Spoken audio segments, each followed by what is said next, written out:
Book 1, Chapter 10, Sharing.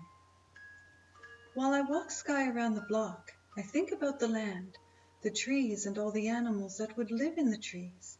I can understand why my mom would want to preserve the land that her father shared with her. Sky walks along very well beside me. He gets timid when others are walking towards us. He isn't very trusting of strangers, and I can certainly understand why. My uncle wants to sell the land for money, a good amount of money. I can also understand his side as well. How can they both receive what they want and keep each other happy? What if the trees that are cleared be put to good use? Where there is vacant land, perhaps trees can be planted so the animals would have a home to go to. I guess that really wouldn't work because the newly planted trees wouldn't be mature enough to house all the animals. Sky, Charles, and I walk in rhythm, and it is fun to hear my footsteps. I walk faster, Sky follows without losing stride. I slow down, he slows down. It's like he can read my mind. We play this game as we go around the block another time. The neighbors are getting to know Sky, and they say hello to us as we walk by. I'm very proud to have Sky to walk with, to play with. He is so good. I can't imagine anyone throwing him away. I wonder if the person who threw him along the side of the road has any remorse. Do they live the way my teacher says might be possible, looking in the mirror and seeing their truth? Do all people see their truth when they look in the mirror? How would one take back throwing Sky away? I guess this is where forgiveness comes in. It seems to me that one has to forgive his or herself as well as having compassion to forgive another. Sky is getting tired. His legs are healed, but they seem to get sore if we walk for too far. So twice around the block is good for us. I have to go home anyway. I have homework. Charles is sitting alone when I get to school. He looks very sad, painfully sad. I have not seen this look on his face before. I approach him. He looks up at me and I say, "Charles, is everything okay today?" He sits in silence. I can tell he wants to speak, but maybe he doesn't have the words. I take my seat beside him, and just as I did with my mom, I sit quiet, just to be. "Finn?" His voice is quivering. "Finn, you have such a good family. Can we trade?" I start to laugh, but he isn't laughing. I ask again, "Is everything okay?" "No, Finn, things aren't okay. I'm getting really tired of my parents fighting all the time. My mom, she cries a lot. My dad, he yells a lot. Together, they fight a lot. What do I do, Finn? What do I do?" The question makes me think about how lucky I am to have the parents that I have. Lots of love towards each other, lots of love towards me and my sister and brother, and Sky too is getting plenty of attention from everyone. I feel badly for a moment. What did I do to deserve such a good family? I am sure it's just the luck of the draw. I can't imagine that Charles is deserving of parents that fight all the time. Maybe, Charles, they will be friends. Maybe they will sort it out, I say with a soft voice. Charles moves his feet along the sand to make circles and doesn't even look up when he says, "I've been waiting for years, Finn, and it is always the same." We sit, and I too start drawing in the sand with my feet. We sit in silence. It is peaceful, and I can hear that soft whisper speaking with me, a voice so tender. "Let him know how important he is to you." I know that's what I hear, and I take a chance. "Charles," I say, "I know I haven't known you for a long time, but I just want to say that my life is much better with you in it. You are important to me." His feet stop moving. He glances up and then quickly looks back at the ground. "Finn, did I hear you right? Did you say that I was important?" "I did say that, and I meant it. I've learned so much from you. I've learned to focus on something other than what's troubling me, to think about something really good like my dog Sky, ice cream, my bed, TV. I think of all the things that make me happy, and I feel much better when something has made me sad. I think of you. I think that you are smart, and I know that I can learn from you. Charles stops, just stops, like a statue frozen in time. I don't understand, Finn. I don't understand.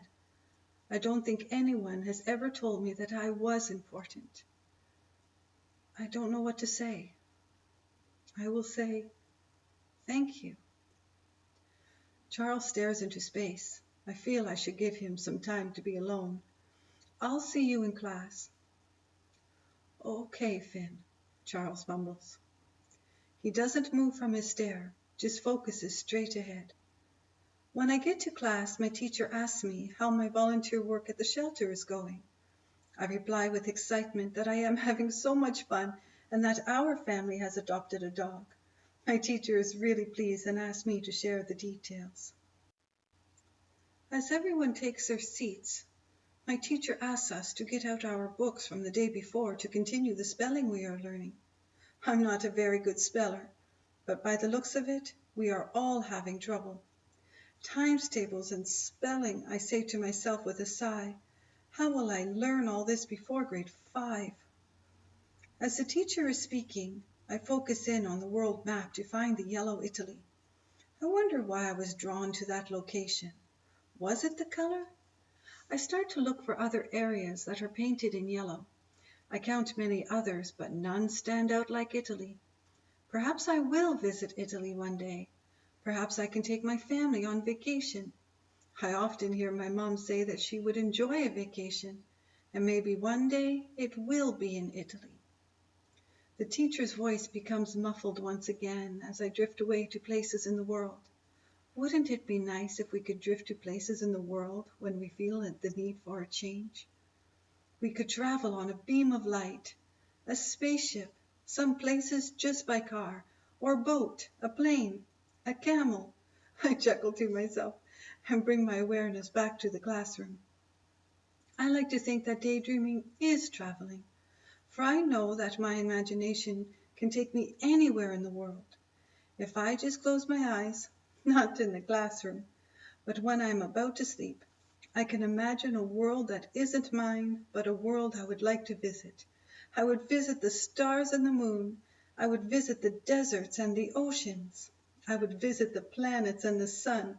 Well, maybe not the sun. I don't think there is a place to land there like on a planet or the moon. Then again, in my imagination, I'm going to the sun. The top of a mountain I would stand upon. I would look down to the valley, and from my view, I would be able to see grand things. I could touch the clouds. I could fly with the eagles. I could parachute down to the valley, or I could just stay and daydream some more. Finn, Finn, I hear a loud voice. I have fallen asleep at my desk. I've been dreaming, not just a daydream. I have fallen asleep. Everyone starts laughing, and I can't help but laugh at myself. I'm in shock that I have been sleeping, but for how long? Class, please settle down. Perhaps Finnan is tired because he is volunteering his time at the shelter, my teacher says with a twinkle in his eye, knowing I am really embarrassed and making it better for me. I smile at him, and he knows I'm thanking him.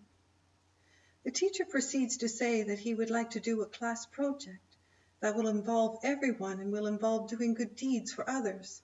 He continues to say that as a group, we can do great things. If all cooperate and all put forth our individual skills and talents, we can move mountains for others. Move mountains, I think to myself.